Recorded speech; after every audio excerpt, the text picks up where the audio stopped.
ये थी 18 सितंबर 2016। कश्मीर की उरी घाटी में सुबह अभी ठीक से हुई भी नहीं थी। सूरज की पहली किरणें बर्फीले पहाड़ों के पीछे से झांकने की बस तैयारी ही कर रही थी और घाटी में एक धुंधली सी दूधिया रोशनी फैलने लगी थी। हवा में एक अजीब सी खामोशी थी, वैसी शांति जो किसी बड़े तूफान के आने से ठीक पहले महसूस होती है। लाइन ऑफ कंट्रोल यानी एलओसी के पास बसे इस छोटे से शांत दिखने वाले कस्बे में भारतीय सेना का एक ब्रिगेड हेडक्वार्टर था। यहाँ तैनात जवान जो देश की सरहदों की हिफाजत के लिए अपनी जान हथेली पर लेकर चलते हैं, अपनी रोजमर्रा की दिनचर्या की शुरुआत कर रहे थे। कुछ जवान रात की ड्यूटी खत्म करके अभी लौटे थे, कुछ अगली शिफ्ट के लिए तैयार हो रहे थे और ज्यादातर गहरी नींद में थे, शायद अपने घर के, अपने परिवार के सपने देख रहे थे। किसी को दूर दूर तक इस बात का अंदाजा भी नहीं था कि अगले कुछ ही मिनटों में इसी जगह पर इतिहास का एक बेहद काला और दर्दनाक पन्ना लिखा जाने वाला है। सुबह के करीब 5:30 बजे थे। अंधेरा अभी भी पूरी तरह से छटा नहीं था। तभी उस गहरी खामोशी को चीरते हुए गोलियों और ग्रेनेड धमाकों की आवाज गूंज उठी। ये आवाज इतनी अचानक और इतनी तेज थी कि एक पल के लिए लगा जैसे आसमान ही फट पड़ा हो। 4 आतंकवादी जो भारी हथियारों और गोला बारूद से पूरी तरह से लैस थे, एलओसी पार करके कैंप के पिछले हिस्से से, जहां तारबंदी कमजोर थी, अंदर घुस आए थे। उन्होंने आते ही बिना कोई मौका दिए अंधाधुंध फायरिंग शुरू कर दी और ग्रेनेड फेंकने लगे। उनका पहला और मुख्य निशाना एडमिनिस्ट्रेटिव बेस था, जहां जवान टेंटों और अस्थायी शेल्टरों में सो रहे थे। ये वो जवान थे जो हाल ही में अपनी 15 दिन की कठिन ड्यूटी पूरी करके लौटे थे और कुछ नए जवान उनकी जगह लेने के लिए पहुंचे थे। आतंकवादियों ने सिर्फ 3 मिनट के अंदर 17 ग्रेनेड फेंके। टेंट ज्वलनशील थे, उन्होंने तुरंत आग पकड़ ली। इससे पहले कि कोई कुछ समझ पाता या अपनी राइफल तक पहुंच पाता, आग की लपटों ने कई जवानों को अपनी चपेट में ले लिया। वो सो रहे थे और सोते सोते ही बिना लड़े देश के लिए शहीद हो गए। ये हमला इतना अचानक, इतना तेज और इतना भयानक था कि कैंप में कुछ पलों के लिए अफरा तफरी मच गई। धुएं और बारूद की गंध हवा में भर गई थी, लेकिन भारतीय सेना के जवान किसी भी हालात से निपटने के लिए हमेशा तैयार रहते हैं। उनकी ट्रेनिंग उन्हें यही सिखाती है कि पहले झटके के बाद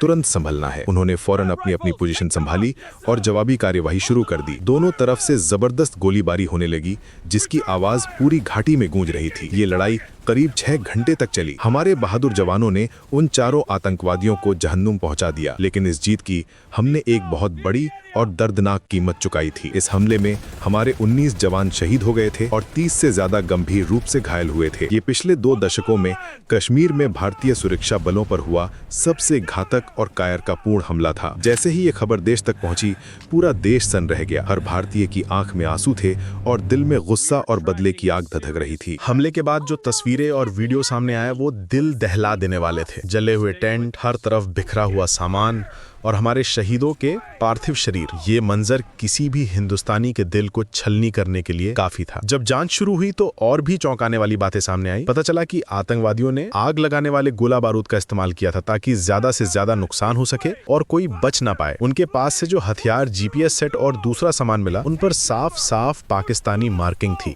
इससे शीशे की तरह साफ हो गया था कि इस हमले के पीछे किसका हाथ है। ये आतंकवादी जैश-ए-मोहम्मद के थे, वो आतंकी संगठन जो पाकिस्तान में बैठकर भारत के खिलाफ लगातार साजिशें रचता है और जिसे पाकिस्तानी सेना और आईएसआई का पूरा समर्थन हासिल है। दिल्ली में सियासी और सैन्य हलचल तेज हो गई। 19 सितंबर को प्रधानमंत्री आवास पर एक हाई लेवल मीटिंग बुलाई गई। गृह मंत्री राजनाथ सिंह, रक्षा मंत्री Manohar Parrikar, army chief general Dalbir Singh Suhag और राष्ट्रीय सुरक्षा सलाहकार अजित डोभाल सब वहां मौजूद थे। माहौल बेहद गंभीर था। पूरा देश सरकार की तरफ देख रहा था। सोशल मीडिया से लेकर टीवी चैनलों तक हर जगह सिर्फ एक ही मांग थी, एक ही आवाज उठ रही थी कि इस कायरतापूर्ण हमले का मुंहतोड़ जवाब दिया जाए।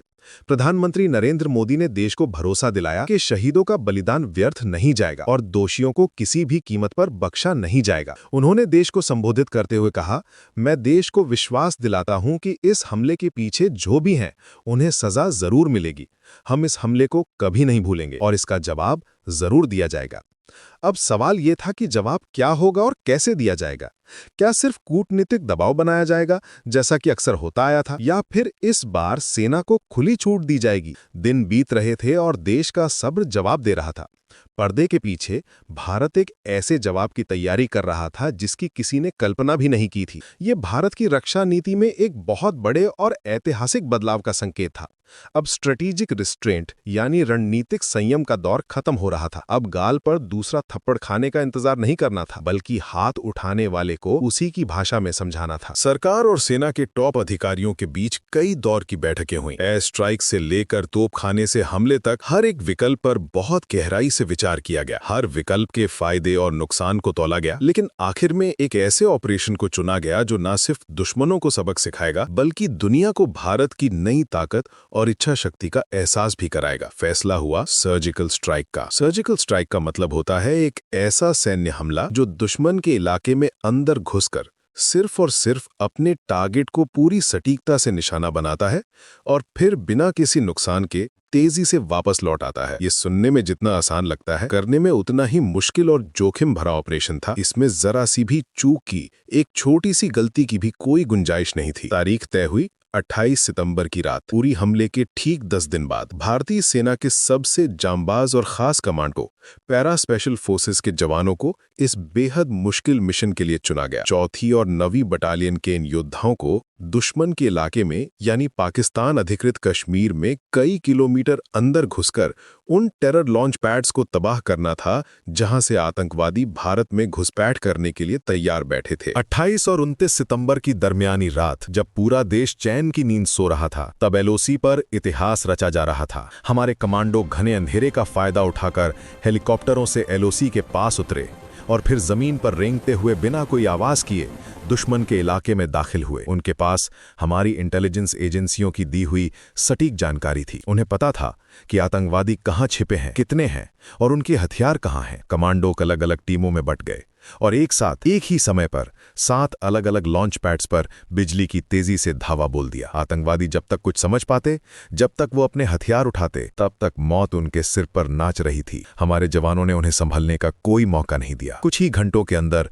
उन्होंने उन सभी 7 लॉन्च पैड्स को नेस्तनाबूद कर दिया। इस ऑपरेशन में 35 से 40 आतंकवादी और उनके मददगार मारे गए और सबसे अहम बात यह थी कि हमारे सभी कमांडो इस ऑपरेशन को सफलतापूर्वक अंजाम देकर बिना किसी खरोंच के सुरक्षित वापस अपनी जमीन पर लौट आए। ये भारतीय सेना की बहादुरी, उनकी वर्ल्ड क्लास ट्रेनिंग, उनकी सटीक प्लानिंग और उनके अदम्य शौर्य का एक बेमिसाल उदाहरण था। अगली सुबह यानी 29 सितंबर को भारत के director general of military operations lieutenant general Ranbir Singh ने एक प्रेस कॉन्फ्रेंस की। उन्होंने पूरी दुनिया के सामने ऐलान किया कि भारतीय सेना ने बीती रात एलओसी पार करके सर्जिकल स्ट्राइक की है।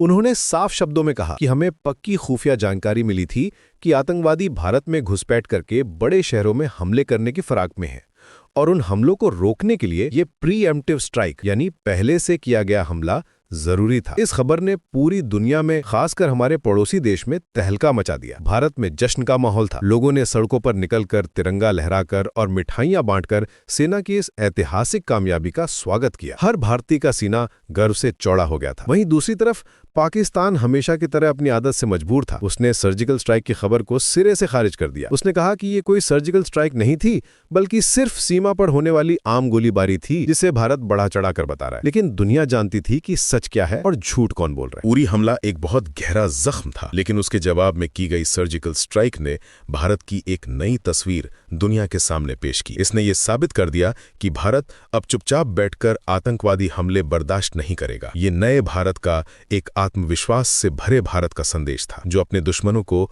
उनके घर में घुसकर मारना जानता है।